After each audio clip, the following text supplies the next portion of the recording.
This is Abe Friedtanzer from Ward's Radar, and I'm very excited to be speaking with Gwilym Lee about The Great. How are you, Gwilym? I'm really good, thank you. Yeah, good to talk to you. Yeah, it's been quite a season for Grigor. How much did you know when you first started this show about what the ultimate direction would be?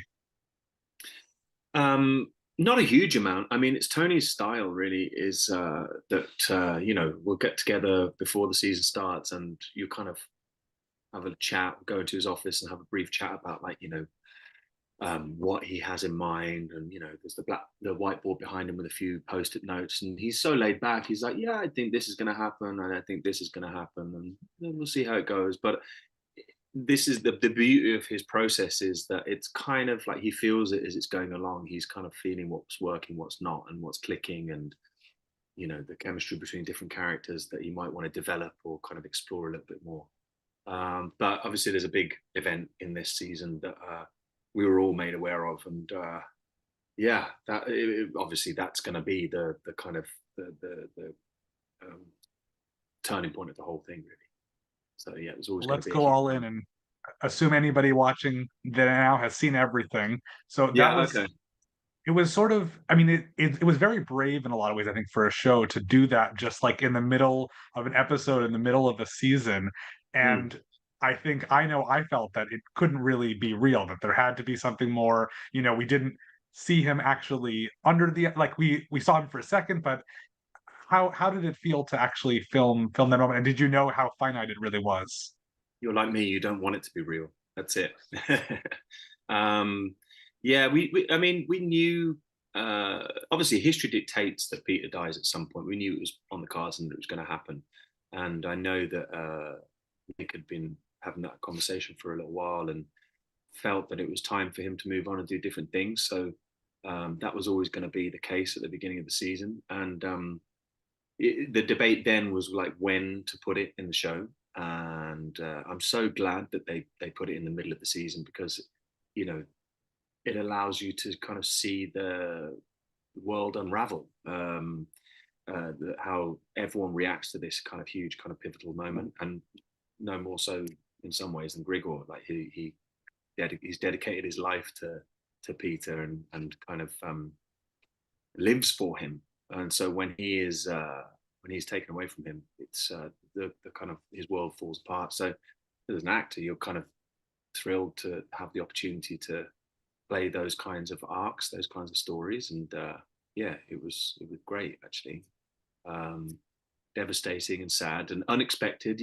That's the beauty of Tony's writing. It's not like your kind of typical grieving story. It's you know, Grigor goes to the forest and shoots 20 deer or whatever it is. That's his way of grieving it, and hangs out with a 11-year-old kid and gets drunk with him. Like that's his way of dealing with it, which is so kind of mad and off kilter and everything you'd hope and expect from Tony McNamara. So yeah, it's his version of grief. It's his version of the world falling apart. You do touch on the really like absurd part of this show, just the fact that they have this kid who, I mean, he's an incredible actor, but just the whole thing that he's involved in all this, and I Yeah. don't even know what to say. It's fantastic.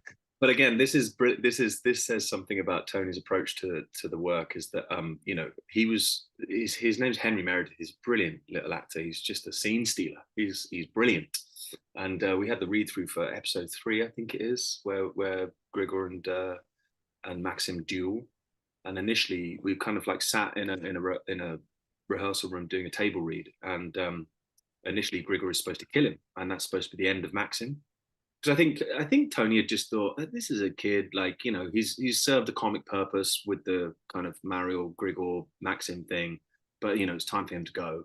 He's got schoolwork to do. You know what I mean? Like it's time for him to get on with his real life. But then we did the read through, and the nature of his like licensing and his like hours means that he's only allowed to like come into the read through for the moments that he reads his part, and then the chaperone takes him out. And he came in, and every scene he comes in not kind of having heard everything that's gone on before, comes in, reads his scene, smashes it, gets like an amazing laugh and round of applause and everything, and then just like drops the mic and walks off. And at the end of the episode, after he's dead, Tony walks out and he's like, I can't kill this kid. Like, he's too good. He's too funny. So So he stayed in and plays a pivotal role in this season. Like, it's great. But I just love that, from an acting point of view, it's just great to think that anything is possible, uh, and that the writer is just really responding to what's going on amongst us. That it's not kind of predetermined and it's not bound by, you know, some kind of historical accuracy or having to tell this accurate truth. It's quite liberating. Yeah. That's a cool fact. I like to hear about that. I also really enjoyed the romance, with Mariel and Georgina, and how, in a sense, Grigor is really interested most in Peter and couldn't really be bothered to be with either of them. But just to Yeah. see that and sort of be caught in the middle of that, I feel like some of the more interesting scenes actually you weren't in because it's just the two of them, at each other's throats. But what was it like shifting and working with the two of them? I mean, brilliant, brilliant. Everyone's great in this show, but I have most of my scenes with Phoebe and with Charity and with Nicholas, with Nick Holt. So I mean, they're all just great and they're so fun to work with, and they're so kind of energetic and generous. And it's the beauty of working on a show for 3 years over a period of time, is you get to know each other really well and you get to know each other's process. And we've all learned to kind of just take risks with each other, and it's a really kind of safe space on set in order to kind of push ourselves a little bit further and take those risks. And those three are brilliant for that. But yeah, it's funny. I mean, like, maybe some men would love women fighting over them, but Grigor couldn't be bothered at all. I think there's one scene where it's just like, I'm done. It's just noise now. I don't hear any of it, because his only interest is Peter. So yeah, it's quite funny actually.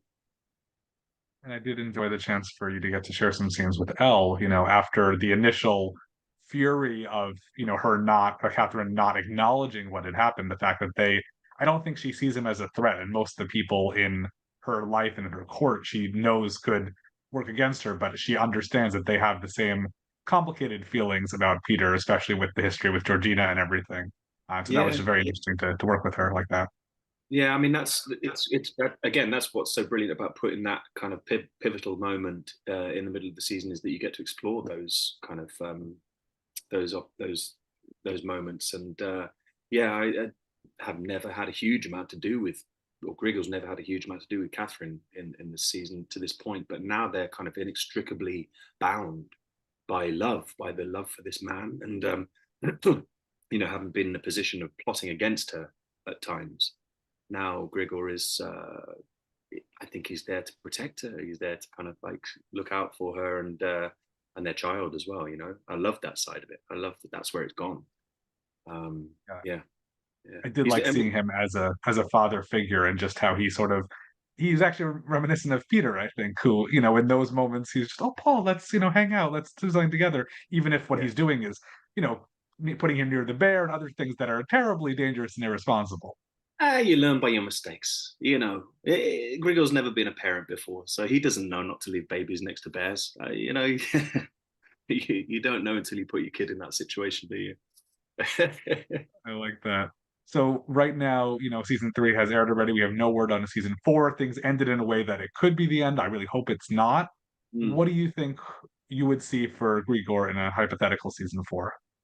I think it's an exploration of that kind of relationship with Catherine. Like, he's tried his hand at politics. He's tried his hand at like the plotting and the scheming and the Machiavellian world, and it doesn't suit him. He's not natural. He's not like the Archies of this world, or the Georginas of this world. I think he's more suited he's a sensitive man. I think he's learned that in season 3, that actually the things that matter are love and actually, like, Paul and fatherhood and things like that, and relationships. So I'd be intrigued to see how that new Grigor kind of like exists within this court, particularly being as like he is still bound to Georgina and clearly can't let her go. Um, he's loyal to a fault. And she's definitely going down a kind of route of politics and power, and it's going to be interesting to see him maybe drawn back into that world, or whatever. But as a whole, as the show in general, I would love to see, this. The fact of the matter is, Catherine reigned for 30 years plus, and took Russia from a backwards, dark place to a more progressive European kind of enlightenment, I suppose. So I want to see that. I want to see the beginning of that journey, and I think the end of season 3. I don't think it's an end. I think it's actually like a new beginning. I think it's a kind of renaissance. It's her shaking off everything of what's happened since she came to court. It's her, and that's what I want to see, is her kind of like the beginning of the journey in some ways, kind of free of the shackles of Peter and of everything that he kind of represented, and I a like new that a era lot. beckoning, really. Yeah.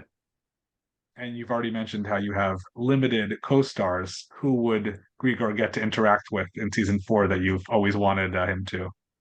Well, weirdly, I've never, considering like how tightly bound we are to Peter, I've never had much to do with Elizabeth. Which I mean, if you think about like the background of the characters, like Grigor grew up with Peter. They were childhood friends, and did everything together, and shared all of the traumas of Peter and his dad and all this kind of stuff, and the tyranny of his father. And yet never had much to do with Elizabeth. And actually, it's quite funny when I do have anything to do with her. It's like she treats me like a naughty little schoolboy. So she still sees me as that kind of bad influence, maybe, or the little kid.